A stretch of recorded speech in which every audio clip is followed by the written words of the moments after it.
কিরে বাবা, তোর পরীক্ষার প্রিপারেশন কেমন? ওর আর প্রিপারেশন, এবারের মতো আবার আমগো নাক কান কাটা যায়। থাক থাক, আর কথা বাড়ায়ও না। আমি কি পারবো আমার বাবা মার মুখ সমাজের কাছে রক্ষা করতে? নাহলে তো আমার বাবা মার সমাজের কাছে মুখ দেখাতে পারবে না। বাবা, তোর পরীক্ষা কেমন হয়েছে? কেমন আর হইব, ফেলই করবো। মা এখন আর ভালো লাগছে না, পরে কথা বলি।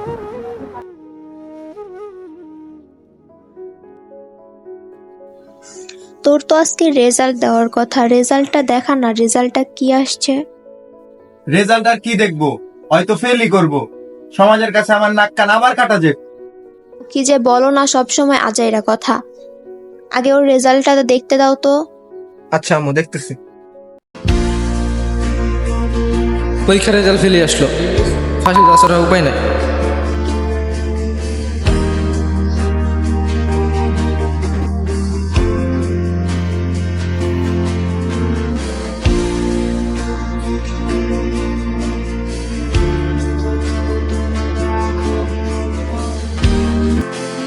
ছেলে মেয়েকে ভালোবাসুন, ছেলে মেয়েকে সময় দিন।